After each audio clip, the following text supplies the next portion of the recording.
कल हमने Kings farmers and towns यानी कि राजा किसान और नगर इनके बारे में जो हमारा चैप्टर चल रहा है उसमें बहुत सारी बातें डिस्कस करनी और आज उससे आगे चलें। तो सब कल भी हमने थोड़ा सा इस पर डिस्कस किया था। पेज नंबर 32 सबके सामने हो। पेज नंबर 32 पर द लायन कैपिटल अशोक स्तंभ, अशोक का चिन्ह यहाँ पर आपको दिखाई दे। ये आज भी भारत का राज चिन्ह है, भारत सरकार का चिन्ह है। ये हमारा ऑफिशियल एम्बलम है, नेशनल एम्बलम, राष्ट्रीय प्रतीक। तो ये जो ऑफिशियल जो हमारा नेशनल एम्बलम है भारत का, ये मौर्य राजाओं में से जो सबसे प्रसिद्ध था अशोक, उसका चिन्ह। जब वो अपने संदेश चारों तरफ फैलाता था, अलग अलग जो खंबे पिलर्स बनवाकर और उन पर अपने संदेश लिखवाकर, जिन्हें हम इंस्क्रिप्शंस कहते हैं, उन इंस्क्रिप्शंस के ऊपर उसका एक चिन्ह की तरह ये हमारा जो आप देख रहे हो 3 शेरों वाली मूर्ति, वैसे इसमें 4 शेर है। एक शेर पीछे रहता है जो हमारी आंखों को दिखाई नहीं देता, 3 दिखते हैं, एक पीछे रहता है। तो किसी भी एंगल से देखोगे, चाहे इधर से देखो चाहे इधर से देखो, हर जगह 3 दिखेंगे क्योंकि एक शेर उसके पीछे रहता है।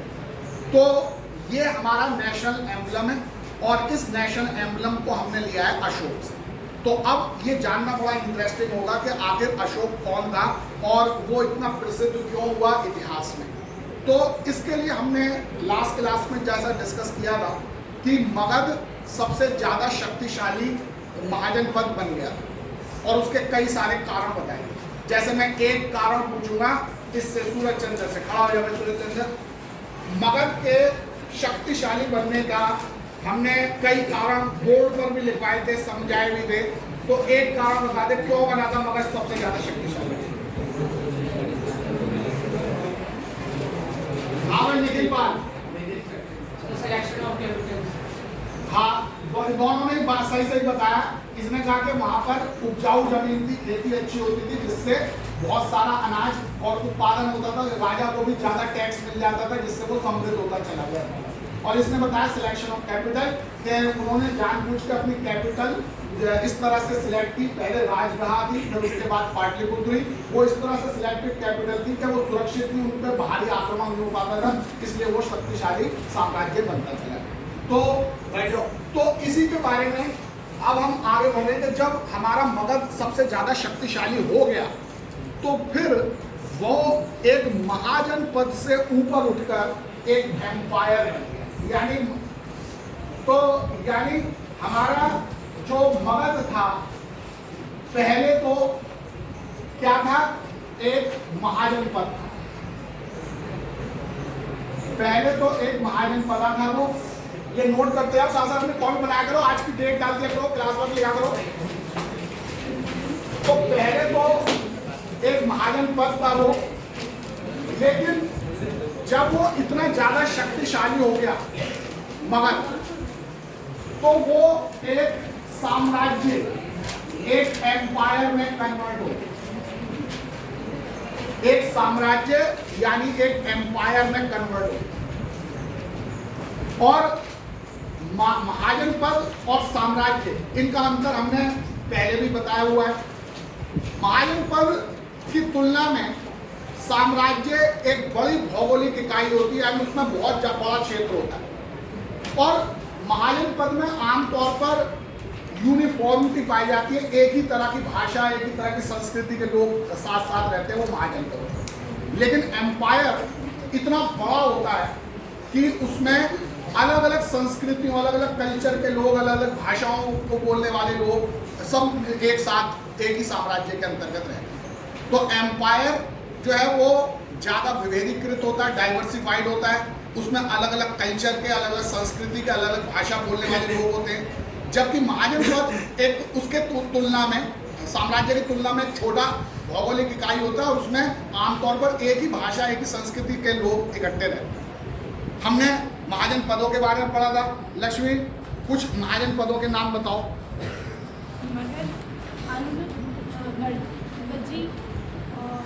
ठीक है, कुरु, पांचाल, ठीक है, अवंतिका, ठीक है, अवंती तो ये सब ठीक है, बैठ गए। तो इस तरह से हमने देखा कि महाजनपद तो तुलनात्मक रूप से छोटे होते हैं, साम्राज्य तुलनात्मक रूप से बड़ी भौगोलिक इकाई, बड़े ज्योग्राफिकल यूनिट होता है। और महाजनपदों में यूनिफॉर्मिटी ज़्यादा होती है, जबकि जो साम्राज्य होते हैं उसमें डाइवर्सिफिकेशन होता है, ज़्यादा विविधता होती है। तो हम ये कह रहे हैं कि मगध जो पहले महाजनपद था वो एम्पायर बन गया। तो किसने एम्पायर बनाया? एम्पायर की स्थापना की चंद्रगुप्त मौर्य ने। अपनी किताब देखो, उसमें लिखा हुआ है चंद्रगुप्त मौर्य। इस व्यक्ति ने अपने मंत्री चाणक्य या कौटिल्य की सहायता से मगध को एक साम्राज्य बना दिया और उस साम्राज्य का नाम था मौर्यन एम्पायर, मौर्य साम्राज्य। और कब बनाया उसने? वो 321 सीई, 321 बीसीई में, 321 बीसीई में राजा बना मगध का। और उसने मगध का विस्तार बहुत दूर दूर तक, उसने बहुत सारे आसपास के नहीं, बड़े दूर दूर तक के क्षेत्र जीत के मगध के राज्य में मिलाए। तो इसलिए मगध अब छोटे महाजनपद के मुकाबले में बड़ा साम्राज्य, बड़ा एम्पायर बन गया। तो ये बातें याद रखनी है, क्योंकि एग्जाम में इस पर क्वेश्चन बहुत बार आया है कि मगध साम्राज्य की स्थापना किसने की थी? चंद्रगुप्त मौर्य ने। और कब की थी? 321 बीसी में। ये सब बातें नोट करते हैं और साथ साथ।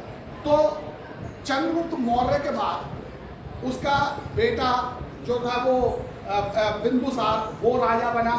और बिंदुसार के बाद उसका पोता यानी चंद्रगुप्त मौर्य का पोता, ग्रैंडसन अशोक, वो राजा बना।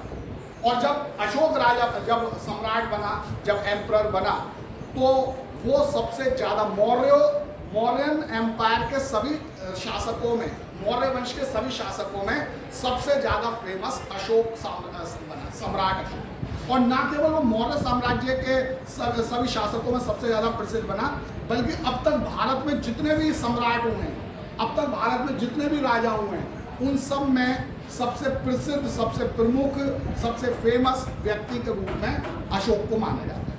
और यही कारण है कि अशोक का जो चिन्ह था उसे भारत ने आज भी अपना नेशनल एम्बलम यानी राष्ट्रीय चिन्ह घोषित किया हुआ।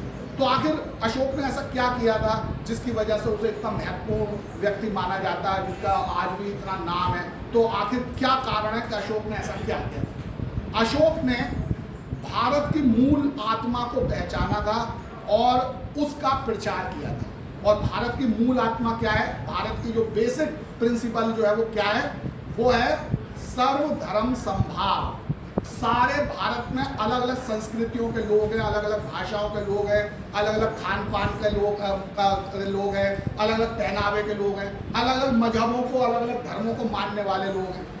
लेकिन इन सब विविधता के बावजूद भी मूल रूप से भारत एक है। सब में विविधता है, अलग धर्म मानो कोई बात नहीं, अलग भाषा बोलो कोई बात नहीं, अलग खाना खाओ कोई बात नहीं, अलग तरह के कपड़े पहनो कोई बात नहीं, अलग तरह के त्यौहार मनाओ कोई बात नहीं।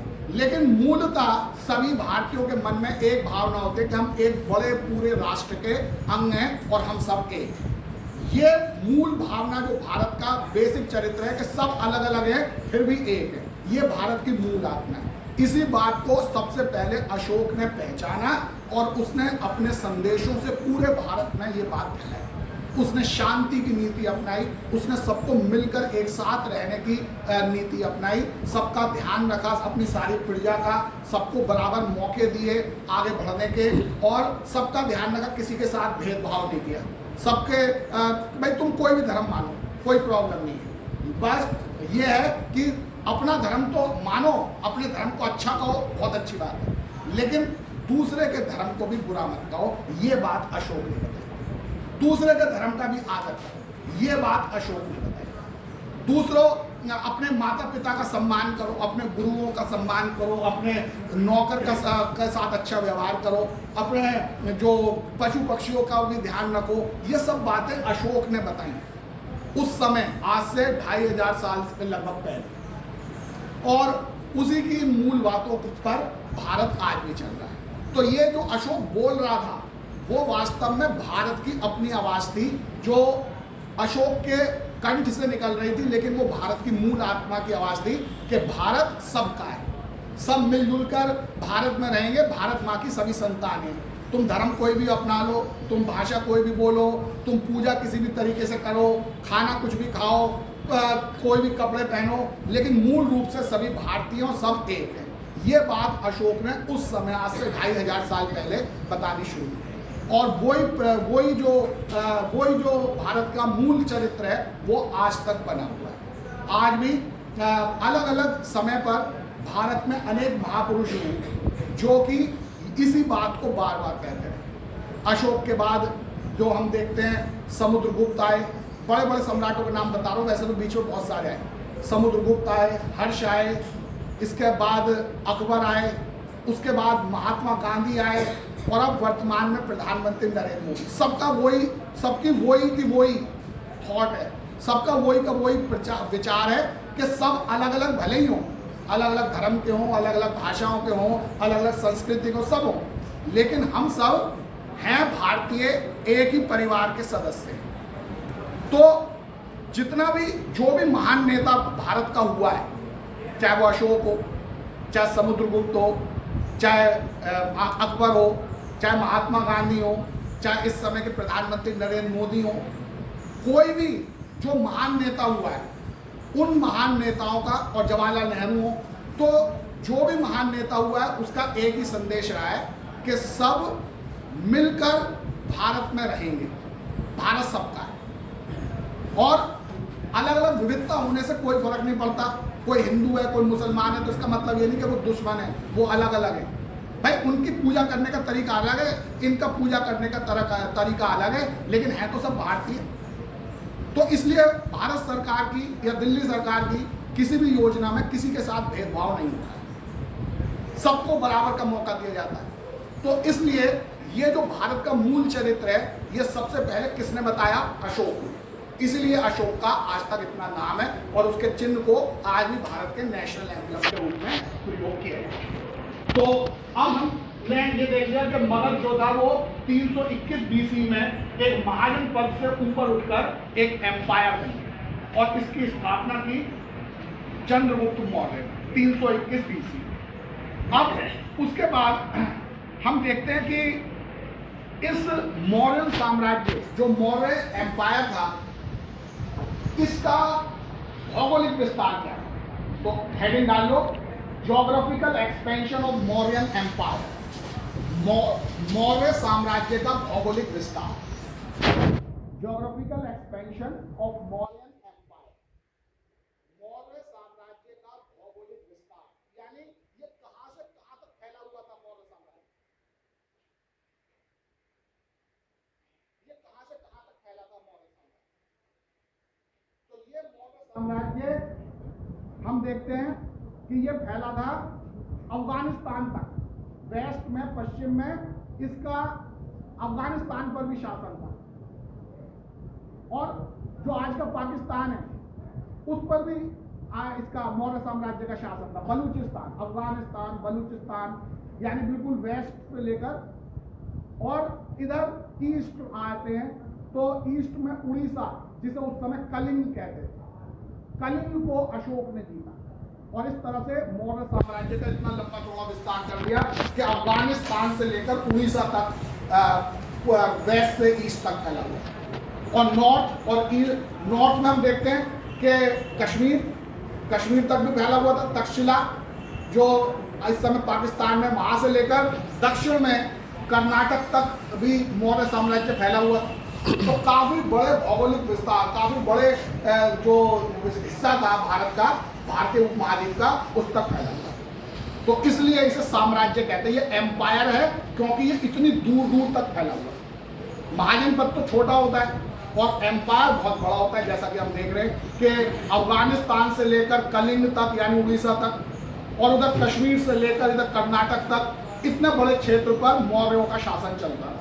इसलिए इसे मौर्यन एम्पायर कहते हैं, मौर्य साम्राज्य कहते हैं। तो अब हमें ये देखना है कि आखिर ये लिख लिया तुमने कहां से कहां तक था। मैंने बताया था कि भाई अफगानिस्तान, बलूचिस्तान से लेकर कलिंग यानी उड़ीसा तक, ये तो था वेस्ट से लेकर ईस्ट तक, और नॉर्थ से लेकर साउथ तक कहां था?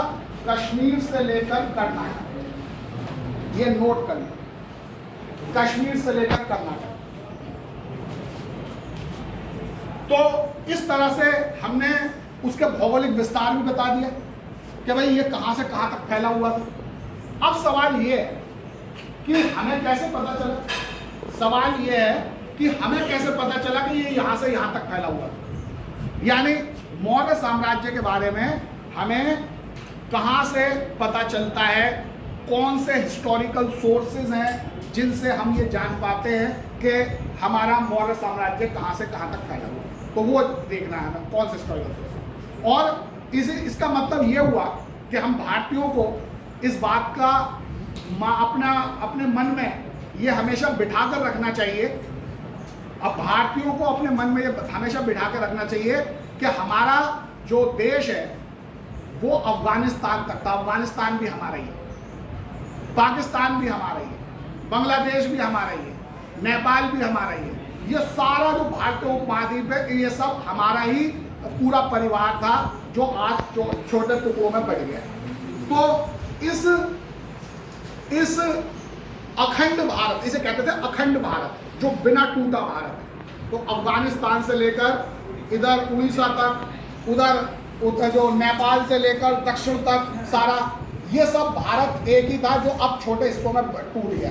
अब हमारे पास पहले के मुकाबले में छोटी भौगोलिक इकाई बची, लेकिन हमारे मन में ये हमेशा याद रहना चाहिए कि ये सारा क्षेत्र जो था, ये सारा जो लोग थे वो हमारे भारत के ही थे। तो हमारा एक अखंड भारत था, और इस अखंड भारत की कल्पना को हमें दोबारा साकार करना है। जो तुम्हारी पॉलिटिकल साइंस में तुम जब पढ़ोगे, पॉलिटिक्स इन इंडिया वाली जो किताब है, जो अभी तुम्हें बाद में पढ़ाई जाएगी, उसमें अलग अलग पार्टियों की आइडियोलॉजी बता रखी है कि इंडियन नेशनल कांग्रेस की क्या आइडियोलॉजी है, और भारतीय जनता पार्टी की क्या आइडियोलॉजी है, और बहुजन समाज पार्टी की क्या आइडियोलॉजी है। उसमें सारी तुम्हें पार्टियों के बारे में पढ़ने को मिलेगा। तो एक पार्टी ऐसी है जिसे कहते हैं भारतीय जनता पार्टी, उसका उद्देश्य है अखंड भारत की स्थापना।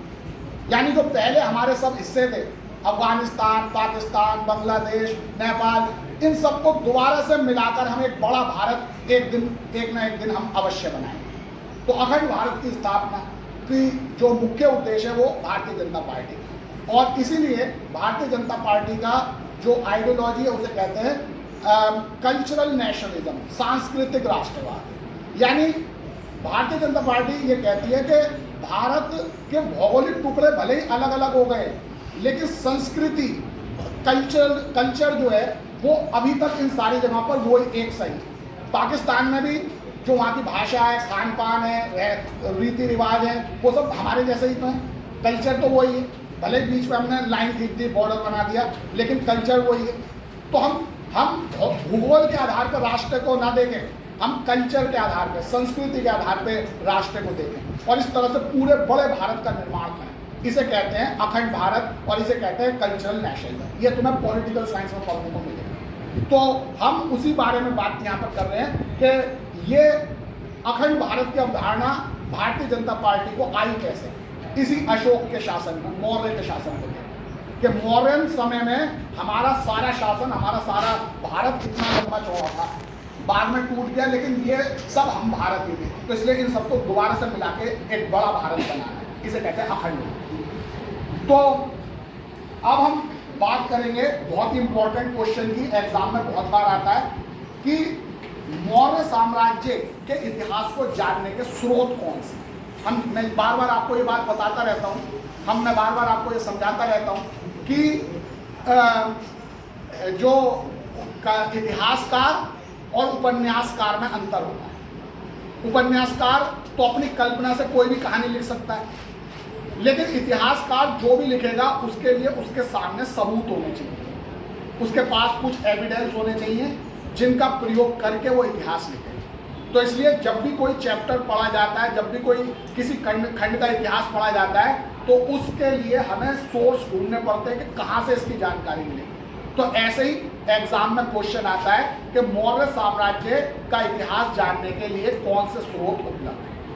तो एक क्वेश्चन लिखो, मौर्य साम्राज्य का इतिहास जानने के ऐतिहासिक स्रोत कौन से? मौर्य साम्राज्य का इतिहास जानने के ऐतिहासिक स्रोत कौन से हैं? हाँ भाई, लिख लिया क्वेश्चन तूने? अब इंग्लिश में लिखो, what are the historical sources? What are the historical sources to know the history of Mauryan Empire? What are the historical sources to know the history of Mauryan Empire? तो ये तुम्हारी किताब में दे रखे हैं, page number 32, 3.1, finding out about the Mauryas, मौर्यों के बारे में जानना। Finding out about the Mauryas यानी मौर्यों के बारे में जानना। तो मौर्यों के बारे में जानने का जो सबसे पहला इंपॉर्टेंट सोर्स है, पॉइंट वाइज लिख लो और फिर पूरा एक्सप्लेन करके आंसर किताब वो घर पे लिखना है। तो जो सबसे पहला इंपॉर्टेंट सोर्स है, जो सबसे पहला इंपॉर्टेंट सोर्स है मौर्यन साम्राज्य के बारे में जानने का, वो है archaeological sources, archaeological finds. Archaeological यानी पुरातात्विक साक्ष्य, आर्कियोलॉजिकल फाइंड्स, पुरातात्विक साक्ष्य। एस्पेशली, और पुरातात्विक साक्ष्य में कौन सा? एस्पेशली स्कल्पचर यानी मूर्तिकला। मौर्यों की बहुत सी मूर्तियां, मौर्य काल की बहुत सी मूर्तियां मिली हैं, तो उसके आधार पर हमें मौर्य साम्राज्य के बारे में जानने का मौका मिलता है। और उसकी सबसे फेमस जो मूर्ति है, जो सबसे फेमस स्कल्पचर है, वो है द लायन कैपिटल, यानी अशोक का जो चिन्ह, उसे इंग्लिश में क्या कहते हैं? The lion capital, the lion capital. ये सबसे famous specially sculpture. For example the lion capital, ये सब लिखो, द लायन कैपिटल यानी अशोक का जो चिन्ह है शेरों वाला, वो। तो ये पहला स्रोत है मौर्य साम्राज्य का इतिहास जानने। और दूसरा स्रोत क्या है? दूसरे लिटरेरी सोर्स हैं, यानी ग्रंथ में जो लिखे हुए मिले। तो इन ग्रंथों में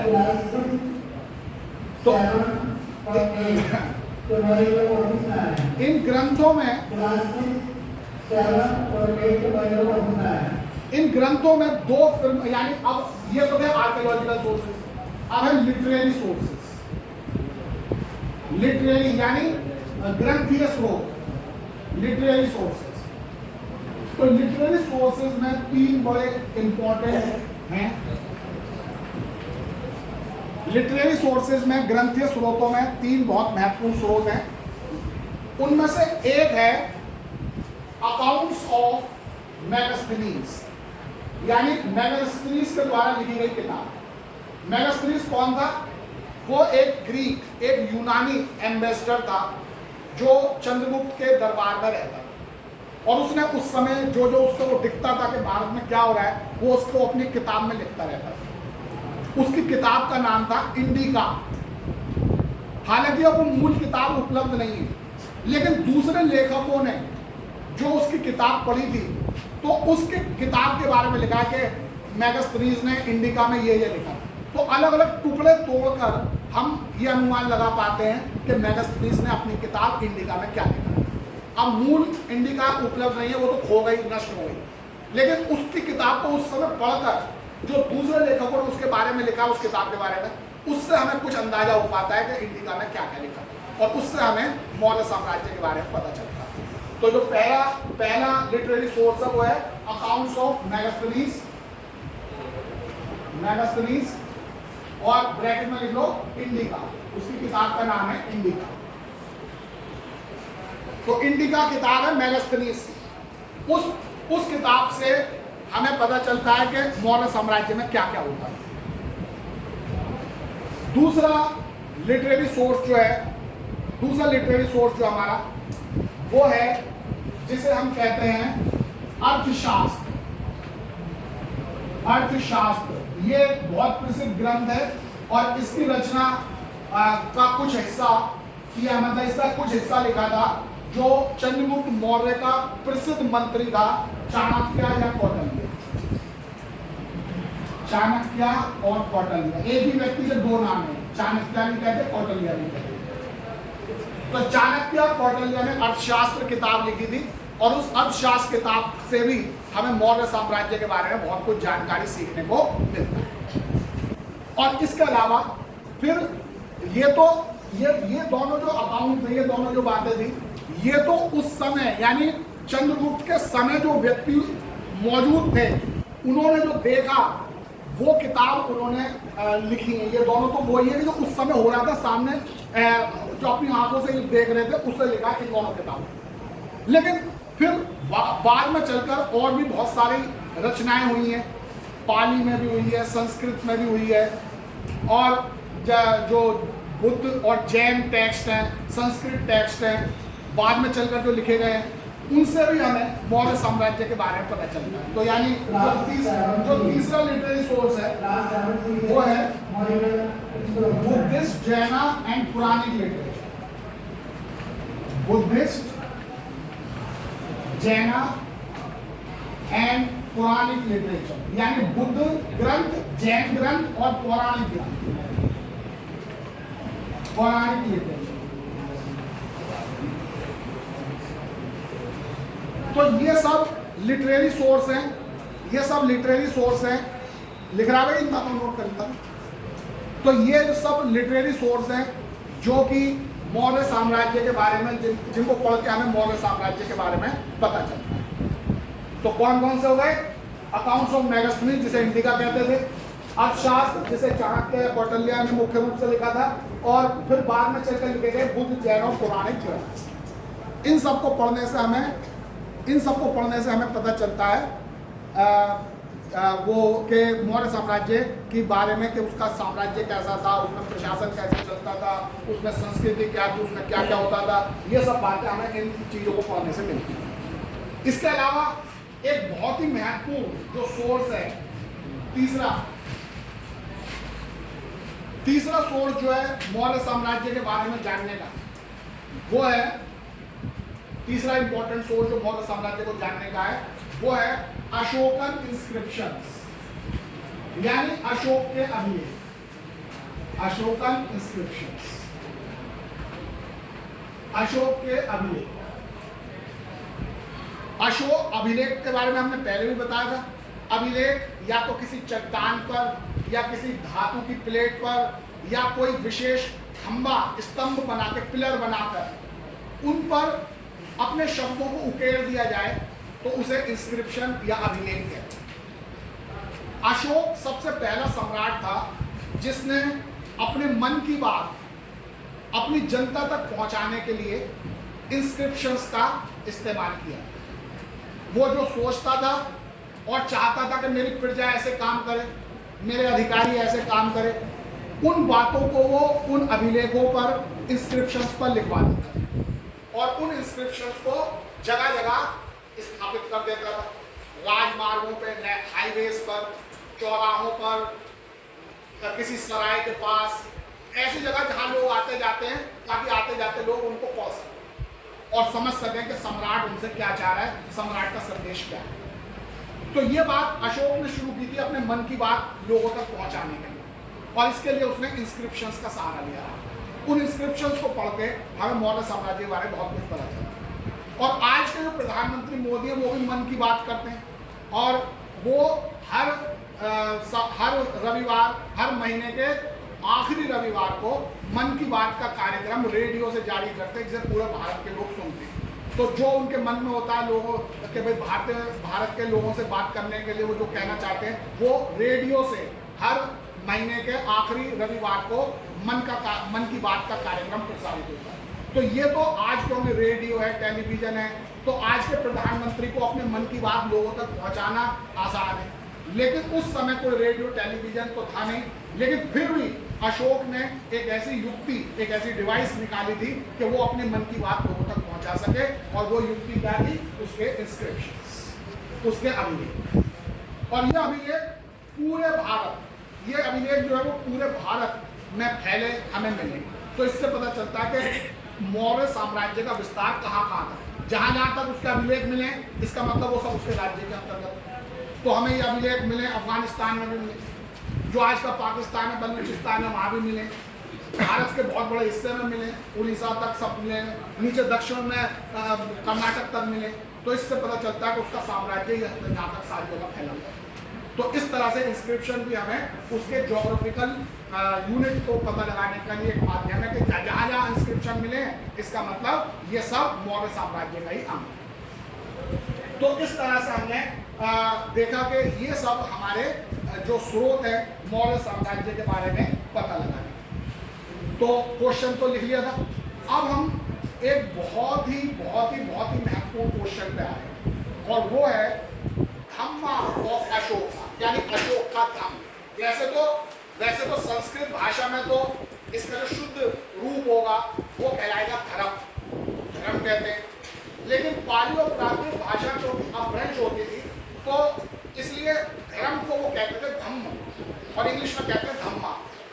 तो इस अशोक का धम्म क्या था, अशोक का धर्म क्या था, इस बारे में एग्जाम में क्वेश्चन आ सकता है। तो अगला इंपॉर्टेंट क्वेश्चन देखो, क्वेश्चन है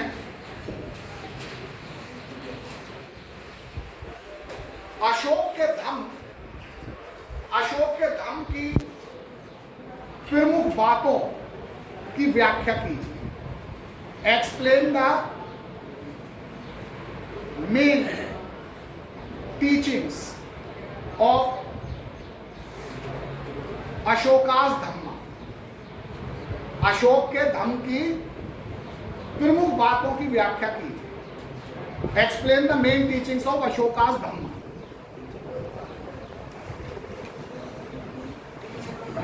तो ये हमें बताना है। तो इसका आंसर आपको दो पेजों पे अलग अलग जगह पर मिलेगा। एक तो पेज नंबर 32 में जो 3.1 है, finding out about the Mauryas, तो उसमें जो लास्ट पैराग्राफ है, Ashoka was the first ruler, यहां से अशोक पहला सम्राट था, पहला शासक था, ये यानी ये पूरा पैराग्राफ, ये आखिरी वाला पूरा पैराग्राफ। इसके अलावा पेज नंबर 34 निकालो, पेज नंबर 34, तो जो स्टार्ट है ऊपर से, उसमें दूसरा paragraph, Ashoka also tried to hold his empire together. Ashok ने अपने साम्राज्य को इकट्ठा करने का प्रयास किया। तो ये जो सेकंड पैराग्राफ है, ये भी पूरा पैराग्राफ, इन दोनों को मिला के उस प्रश्न का उत्तर बनेगा कि अशोक का धर्म क्या है, अशोक के धर्म की मुख्य बातें क्या है। अशोक व्यक्तिगत रूप से तो बौद्ध धर्म का अनुयायी था।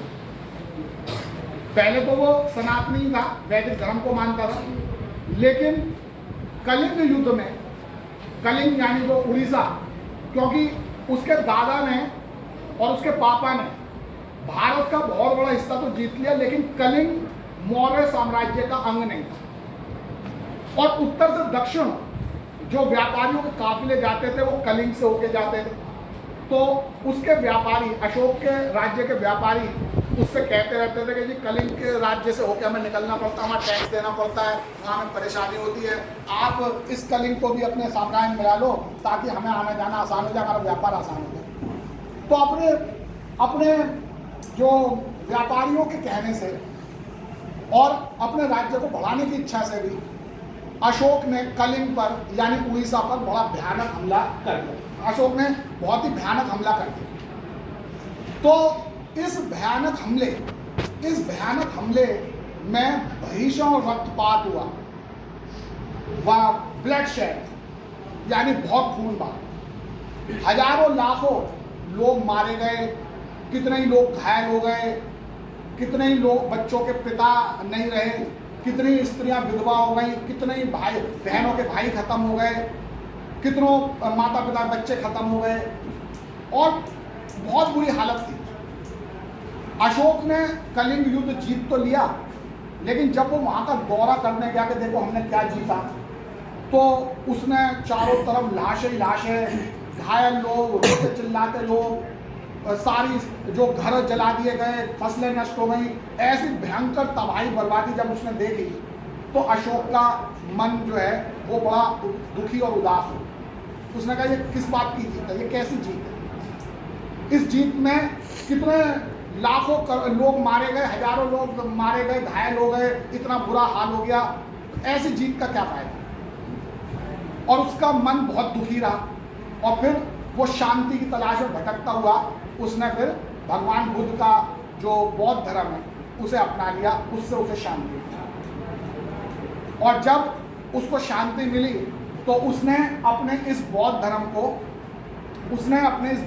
को प्रचार करने के लिए पूरे भारत में और भारत से भी बाहर यानी इधर श्रीलंका में, साउथ ईस्ट एशिया में अपने दूत भेजे कि सब बौद्ध धर्म को अपनाओ क्योंकि इससे शांति मिलती है और हम बिना बात के युद्ध और लड़ाइयों से बचते हैं। तो उसने बौद्ध धर्म का प्रचार किया। तो वैसे तो वो बौद्ध धर्म का अनुयायी है, लेकिन जिसे हम अशोक का धम्म कहते हैं, धम्मावचोक कहते हैं, वो बौद्ध धर्म नहीं है। वो तो एक्चुअल में मॉरल टीचिंग्स, नैतिक बातें थी जो सभी धर्मों में होती हैं, सबको मिला जुला के उसने कुछ अच्छी अच्छी बातों का संग्रह किया और उन अच्छी अच्छी बातों को ही उसने अपने राज्य में फैलाया, अपने इंस्क्रिप्शंस, अपने अभिलेखों के माध्यम से। उसकी जो बातें अगर उसका धर्म पढ़े हम तो यही पेज नंबर 32 में जो लास्ट पैरा है उसमें साफ साफ लिखा है कि उसके धर्म में क्या क्या बातें लिखी थी कि भाई क्या करना चाहिए हमें धर्म में। तो उसने कहा एक तो एल्डर्स यानी बड़ों का सम्मान करना चाहिए, ये तो हर धर्म में ही कहा गया, ये तो बेसिक तमीज की बात ही है कि हम बड़ों का सम्मान करें। दूसरा क्या था, generosity towards Brahmans and those who renunciated worldly life, यानी जो ब्राह्मण हैं, जो श्रमण हैं, जो सन्यासी हैं, जिन्होंने इस संसार को छोड़ के तपस्या का मार्ग अपनाया, संन्यास ले लिया है, हम उनके प्रति उदारता बरतें। वो अगर हमारे दरवाजे पर भिक्षा मांगने आए तो हम उनको भिक्षा दें, उनका सम्मान करें। ये भी उसके धर्म में बात लिखी। इसके अलावा treating slaves and servants kindly, जो हमारे नौकर हैं, हमारे दास हैं, उनके साथ बुरा व्यवहार नहीं करें, उनके साथ दयालुता का व्यवहार करें। और respect for religious and traditions other than one's own, और अपने धर्म और अपनी परंपराओं की तो इज्जत करो ही, अपने धर्म को अच्छा मानो, उसकी भलाई करो, बहुत अच्छी बात है, लेकिन दूसरे के धर्म, दूसरे की परंपराओं की भी हंसी मत उड़ाओ, उससे भी घृणा मत करो, उनका भी सम्मान करो। तो ये सारी अच्छी अच्छी बातें, इसी को अशोक का धम्म कहते हैं। तो अशोक का धम्म कोई बौद्ध धर्म नहीं था, अशोक का धर्म कोई सनातन धर्म नहीं था, अशोक का धर्म था इन सारी जो मॉरल टीचिंग्स है, जो अच्छी अच्छी बातें जिनको मानने से समाज में शांति होगी, सभी लोगों का व्यवहार अच्छा होगा, सब मिलजुल कर रहेंगे, ऐसी अच्छी अच्छी बातों को वो अपने धर्म के रूप में प्रचारित करता। और उसने अपने धर्म का फैलाने के लिए कुछ विशेष अधिकारी नियुक्त किए, सरकारी अधिकारी नियुक्त किए, जिन्हें कहा जाता था धम्म महामात्र, जिन्हें हम कहते थे धम्म महामात्र। धम्म महामात्र ऐसे सरकारी अधिकारी होते थे जो जगह जगह जाकर लोगों को अशोक के धम्म के बारे में बताते थे और उनको प्रेरित करते थे कि वो इस धम्म को माने। तो धम्म महामात्रों की उसने नियुक्ति की, चारों तरफ धम्म महामात्र गए। और हम देखते हैं उसने ये प्रचार किया अपने धम्म महामात्रों की सहायता से कि ये जिन बातों को मैं बता रहा हूँ, जो मेरे धम्म है, जो यानी अशोक का धम्म है, अगर हम इनका पालन करेंगे तो ना केवल इस जीवन में हमें सुख और शांति मिलेगी, बल्कि मरने के बाद जो अगला जीवन होगा उसमें भी हम सुख और शांति से रहेंगे।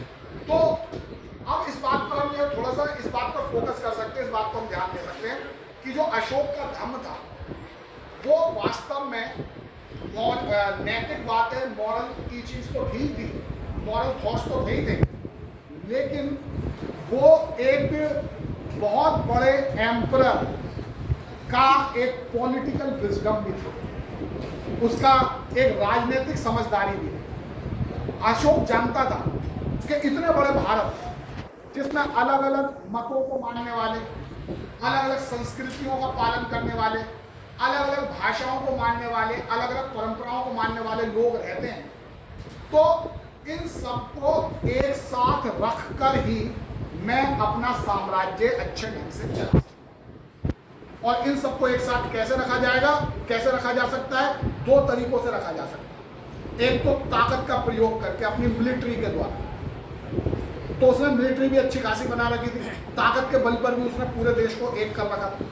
लेकिन उसको यह भी पता था कि ताकत के बल पर बहुत लंबे समय तक लोगों को ये एकजुट नहीं रखा जा सकता। इसके लिए कुछ और भी ऐसा चीज हो जिससे लोग अपने आप ही इकट्ठा रहना, एक दूसरे से मिलकर रहना स्वीकार करें। इसके लिए उसने धम्म का प्रयोग किया, क्योंकि उसके धम्म में जो सारी बातें हैं वो सब एक दूसरे से आपस में मिलजुल के रहने को ही प्रेरित करती हैं कि भाई अपने धर्म को भी मानो, अपनी परंपराओं का भी पालन करो, उन्हें भी अच्छा कहो, लेकिन दूसरे के धर्म को भी अच्छा मानो, दूसरे का भी उसकी भी इज्जत करो। तो जब सब एक दूसरे के धर्म की इज्जत करेंगे तो लड़ाई झगड़ा खत्म हो जाएगा, फिर तो सब मिलजुल के ही जाएंगे।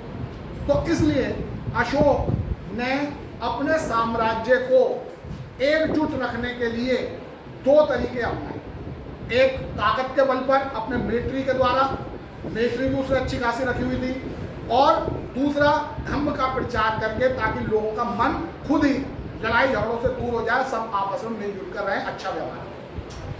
तो इस तरह से अशोक का जो धम्म था वो ना केवल मॉरल टीचिंग्स थी, अच्छी अच्छी नैतिक बातें थी, बल्कि वो एक बहुत बड़े कूटनीतिज्ञ, एक बहुत बड़े सम्राट का पॉलिटिकल विजडम यानी राजनीतिक समझदारी भी उसकी थी कि उसको पता था कि मैं इस तरह से लोगों को समझाऊंगा, एक साथ रहने के लिए प्रेरित करूंगा, तभी मेरा साम्राज्य एकजुट रह सके। तो इतिहास पढ़ने का फायदा क्या है? इतिहास पढ़ने का फायदा यह है कि प्राचीन काल में, बीते हुए समय में जो कुछ हुआ उससे सबक लेकर हम वर्तमान में काम करें, जिससे हमारा भविष्य बेहतर बने। तो भारत में जो कोई भी सफल शासक बनना चाहता है, भारत में आज की व्यवस्था में प्रधानमंत्री भारत का शासक होता है, तो जो भी सफल प्रधानमंत्री बनना चाहता है तो वो वही सफल हो सकता है जो पूरे भारत के लोगों को एक साथ लेकर चले, उनको आपस में मिला जुला के प्यार से, सहमति से अपने साथ जोड़े। ताकत के बल पर या किसी के साथ भेदभाव करके कोई अच्छा शासक भारत का नहीं बन सकता, भारत को एकजुट नहीं रख सकता। भारत को एकजुट वही रख सकता है जो सबको एक साथ लेकर चले, सबके साथ सम्मान का व्यवहार करे, सबके साथ न्याय करे, और जो आपस के लड़ाई झगड़े हैं लोगों के, उनको दूर करने के लिए इस तरह लोगों में एकता की भावना। तो अतीत की बातों को देखकर हम वर्तमान की परिस्थितियों में काम करना सीखें। तो पढ़े लिखे और अनपढ़ में यही तो अंतर है। जब तुमने इन बातों को पढ़ा, और अगर मान लो तुम्हें किसी सरकारी पद पर बैठने का मौका मिला, मान लो तुम एमएलए बन गए, एमपी बन गए, या बड़े अधिकारी बन गए, या मंत्री बन गए, मुख्यमंत्री बन गए, प्रधानमंत्री बन गए, तो तुमने जो आज की हमारी कक्षा में जो बातें हुई, इन बातों का असर तुम्हारे दिमाग में रहेगा, और तुमको पता होगा कि मैं अपने जिले में, अपने एरिया में मेरे साथ जितने भी लोग हैं उन सबके साथ बराबर का व्यवहार करूं, सबको साथ जोड़ कर रखूं, किसी के साथ भेदभाव ना करूं, दूसरे के धर्म से ईर्ष्या और उसका निंदा ना करूं, तभी मैं एक साथ सबको जोड़कर इकट्ठा लेके चल सकता हूँ। तो ये बात अब तुम्हारे दिमाग में बैठ गई, तो तुम अब अच्छे शासक बन सकते हो। और जो अनपढ़ होगा, जिसने इन सब बातों को नहीं समझा, वो अगर पद पे बैठ जाए तो वो अपने धर्म वालों को आगे बढ़ाएगा, दूसरों के साथ भेदभाव करेगा, वो अपनी जाति वालों को के साथ को फायदा पहुंचाएगा, दूसरों के साथ अन्याय करेगा, तो फिर वो ज्यादा नहीं चल पाएगा, ना वो खुद चल पाएगा, ना देश को आगे बढ़ा पाएगा, आपस में लड़ाई झगड़े और करवाने। तो इसलिए पढ़ने लिखने का फायदा है कि जिससे हमारी समझ मिल सके। तो इस तरह से हमने अशोक के धम्म के बारे में देखा। तो इसका आंसर मैंने आपको बता ही दिया कि इन दोनों पेजों पर अशोक के धम्म के बारे में लिखा हुआ है। अब हम एक और बहुत महत्वपूर्ण मुद्दे पर आ रहे हैं, पेज नंबर 32 पर 3.2 एडमिनिस्ट्रेटिंग द एम्पायर, यानी राज्य का प्रशासन कैसे चलता था। इतना बड़ा साम्राज्य था अशोक का इतना बड़ा साम्राज्य था, तो इतने बड़े साम्राज्य को चलाने के लिए एडमिनिस्ट्रेशन कुशल होना चाहिए, प्रशासन चुस्त होना चाहिए, तभी इतना बड़ा साम्राज्य चल सकता है। तो हमें अब बात करनी है, जिस पर एग्जाम में बहुत बार क्वेश्चन आया है कि मौर्यन एडमिनिस्ट्रेशन के बारे में, मौर्य साम्राज्य में प्रशासन कैसे चलता था इसके बारे में। तो एक क्वेश्चन है, वो है मौर्य साम्राज्य का प्रशासन किस प्रकार चलाया जाता था। मौर्य साम्राज्य का प्रशासन किस प्रकार चलाया जाता था। Explain the main features of Mauryan administration. Maurya साम्राज्य का प्रशासन किस प्रकार चलाया जाता था। Explain the main features of Mauryan administration. तो इसका आंसर आपको पेज नंबर 32, 33, 34 इन सब में आपको दिया हुआ है। अब ध्यान से समझने की बात है कि इसमें आपको क्या क्या बातें लिखनी, क्या क्या पॉइंट होने चाहिए। तो क्या क्या बातें होनी चाहिए, क्या क्या पॉइंट इस पर होने चाहिए। सबसे पहला पॉइंट जो इसमें आएगा, पेज नंबर 32 पे देखो, पेज नंबर 32 पर हमें बताया गया है कि मौर्यों ने अपना साम्राज्य चलाने के लिए अपने पूरा जो भौगोलिक इकाई थी उसके लिए उन्होंने 5 मुख्य प्रशासनिक केंद्र बनाए। 5 मेजर पॉलिटिकल सेंटर्स, यानी 5 मुख्य राजनीतिक केंद्र, पॉलिटिकल सेंटर्स। 5 मुख्य पूरे इतने बड़े साम्राज्य का, जो अफगानिस्तान बलूचिस्तान से लेकर कलिंग यानी उड़ीसा तक फैला हुआ था, कश्मीर से लेकर कर्नाटक तक फैला हुआ था, इतने बड़े साम्राज्य को चलाने के लिए उसने 5 मुख्य केंद्र बनाए थे, 5 मुख्य राजधानियां बनाई थी, जहां से प्रशासन पर नजर रखी जाए, कंट्रोल रखा जाए। जो सबसे पहला इंपॉर्टेंट प्रशासनिक या राजनीतिक केंद्र था, वो तो खुद मौर्य साम्राज्य की राजधानी थी, और वो थी पाटलिपुत्र। तो लिखते जाओगे। तो पहला राजनीतिक केंद्र कौन सा था? वो था पाटलिपुत्र, जो मौर्य साम्राज्य की राजधानी थी। दूसरा था तक्षशिला। तक्षशिला कहां पर है? इधर नॉर्थ वेस्ट यानी पाकिस्तान का जो एरिया है उसमें, वो भी उधर पहाड़ों की तरफ, तो नॉर्थ वेस्ट में तक्षशिला। इसके अलावा एक और जो राजधानी थी, मतलब राजनीतिक केंद्र था, वो था उज्जैन, जो मध्य प्रदेश में उज्जैन जो आज का। लिखती जाइए, तुम्हें बार बार यही बताना पड़ता है कि लिख लो ऐसे। उज्जैनी थी। इसके अलावा उड़ीसा में एक केंद्र था जिसे कहते हैं तोसाली। तोसाली। और दक्षिण भारत में कर्नाटक में एक राजनीतिक केंद्र था स्वर्णगिरी। स्वर्णगिरी का मतलब सोने का पहाड़। और कर्नाटक में, भारत में कर्नाटक का जो कोलार है, कोलार माइन से वहीं सोना मिलता है, तो इसलिए उसका उस जगह के पर ये वो केंद्र था जिसका नाम रखा गया स्वर्णगिरी, यानी सोने का पहाड़। तो स्वर्णगिरी।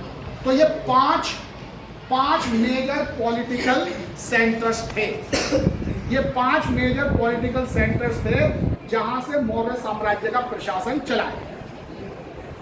अब विद्वानों का इस बारे में बहस है कि क्या ये जो प्रशासन था, मौर्य साम्राज्य का जो एडमिनिस्ट्रेशन था, क्या वो सारी जगह पर एक जैसा ही था? तो इसके बारे में विद्वानों का, इतिहासकारों का मानना है कि इतने वास्ट एरिया में, इतने डाइवर्सिफाइड एरिया में, कि उधर अफगानिस्तान बलूचिस्तान से लेकर इधर उड़ीसा तक और कश्मीर से लेकर कर्नाटक तक, इतने बड़े एरिया में एक जैसा प्रशासन नहीं चलता हो, प्रशासन के नियम एक जैसे नहीं होंगे, क्योंकि इतने बड़े क्षेत्र में एक जैसे नियम लागू करना संभव नहीं। तो अलग अलग जगहों पे अलग अलग तरह के नियम चलते हैं। और ये जो 5 मेजर पॉलिटिकल सेंटर्स थे जिनके नाम अभी हमने देखे, इन 5 मेजर पॉलिटिकल सेंटर में सबसे ज्यादा कड़ाई से शासन चलता होगा और दूर दराज के क्षेत्रों में उतना कड़ाई से शासन नहीं चलता होगा। ये सारी बातें तुम्हारी किताब में लिखी और तुम्हें प्रश्न के उत्तर में ये सब बातें लिखी कि ये यूनिफॉर्म एडमिनिस्ट्रेशन नहीं था, पूरे देश में एक जैसा शासन नहीं चलता था, अलग अलग क्षेत्रों में वहां की जरूरत के हिसाब से अलग अलग नियम कानून चलते थे और सबसे ज्यादा कड़ाई से शासन जो 5 मेजर पॉलिटिकल में उतनी कड़ाई से शासन नहीं चलता। तो ये बात भी आपको बतानी। इसके अलावा तीसरी इंपॉर्टेंट बात जो आपको बतानी है कि ये 5 मेजर पॉलिटिकल सेंटर्स थे, इनको बहुत सोच समझ कर चुना गया था कि किसको हम मेजर पॉलिटिकल सेंटर में, जैसे उज्जैनी और तक्षशिला जो ट्रेड रूट व्यापार मार्ग पर थे ताकि व्यापारियों पर नजर और कंट्रोल रखा जा सके। स्वर्णगिरी सोने के भंडार के पास थी ताकि वहां से सोना मिल सके। तोसाली के जो उड़ीसा कलिंग में थे, कलिंग पर नियंत्रण रखा जा सके। पाटलिपुत्र मुख्य राजधानी थी। तो इन सबको सोच समझ के बनाया गया था कि कौन कौन से केंद्र होंगे और वो क्यों चुने गए थे, इस पर भी नहीं बात। इसके अलावा हम ये देखते हैं कि जो कम्युनिकेशन एंड ट्रांसपोर्ट था, संचार और परिवहन, संचार और परिवहन जो थे वो संचार और परिवहन वो इस तरह से नियोजित किए गए थे ताकि व्यापारियों के काफिले बिना किसी परेशानी के और सुरक्षा के साथ एक जगह से दूसरी जगह जा सके। ये सारी बातें इसके आंसर में लिखनी है जो मैं बता रहा हूँ और तुम्हारी किताब में भी लिखनी है। तो इस तरह से उनको नियोजित किया गया था कि और सबसे इंपॉर्टेंट बात कि व्यापार मार्गों पर सुरक्षा रहे, पूरा देश एकजुट रहे, इसके लिए सेना का प्रशासन भी अच्छा किया गया था। सैन्य प्रशासन, मिलिट्री एडमिनिस्ट्रेशन पर भी बहुत ध्यान दिया। तो ये सारे पॉइंट जो मैंने अभी बताए हैं, इनको पॉइंट वाइज इस प्रश्न के उत्तर में लिखिए। और अब मैं एक और इंपॉर्टेंट क्वेश्चन आपको बता रहा हूं जो एग्जाम में आएगा, वो है मिलिट्री एडमिनिस्ट्रेशन, सैन्य प्रशासन। सेना का प्रशासन कैसे होता था मौर्यन एम्पायर।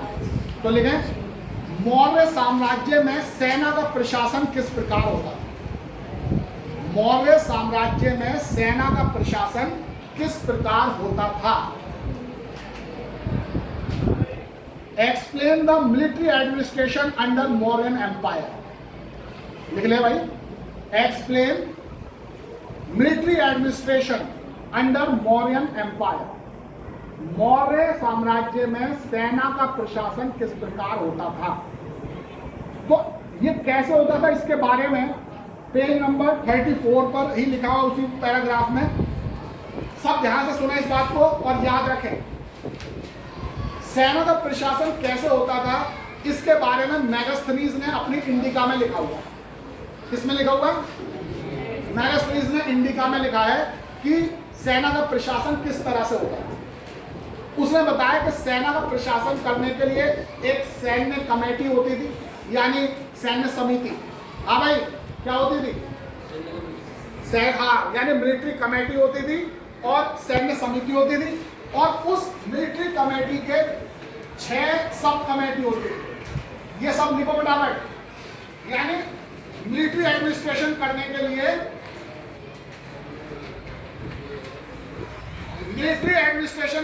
लिए एक मिलिट्री कमेटी होती है। ये लिख ले, सेना से सैन्य समिति होती है और उस सैन्य समिति के 6 सब कमेटी होती है। ऐसे बना लो सब 6 और 6। सेना का प्रशासन करने के लिए एक मिलिट्री कमेटी होती थी, सैन्य समिति होती थी और उस सैन्य समिति के 6 उप समितियां सब कमेटी होती थी। उनमें से जो पहली कमेटी थी उसका काम था नौसेना की देखभाल, यानी नेवी की देखभाल करना। तो पहली कमेटी नेवी को देखती थी।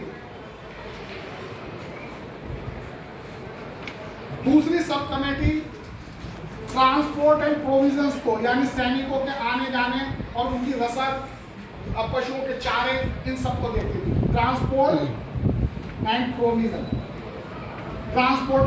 सब लिख के जाओ सब, यानी परिवहन और रसद को देखती थी। तीसरी कमेटी देखती थी फुट सोल्जर यानी पैदल सिपाही, फुट सोल्जर, उनके बारे में ध्यान रखती थी, उनका देखभाल करती थी, फुट सोल्जर्स। चौथी कमेटी देखती थी हॉर्सेस, घोड़ों के बारे में, हॉर्सेस। और पांचवी कमेटी देखती थी चैरियट्स यानी कि रथों के बारे में, चैरियट्स। और आखिरी कमेटी देखती थी एलिफेंट्स यानी हाथी। तो ये बात सबको याद रहनी चाहिए कि मौर्य साम्राज्य में सेना का प्रशासन करने के लिए एक कमेटी होती थी जिसे मिलिट्री कमेटी कहा जाता था। उस मिलिट्री कमेटी के अंदर 6 सब कमेटी काम करती थी और 6 सब कमेटी, और इसको पूरे ढंग से एक्सप्लेन करते हो जैसे किताब में लिखा है वो एक्सप्लेन करते हुए। तो आज के हम लेक्चर यही खत्म करते हैं और सब जो आज काम हुआ ये आज के आज ही सबका काम हो जाए और अगली क्लास में हम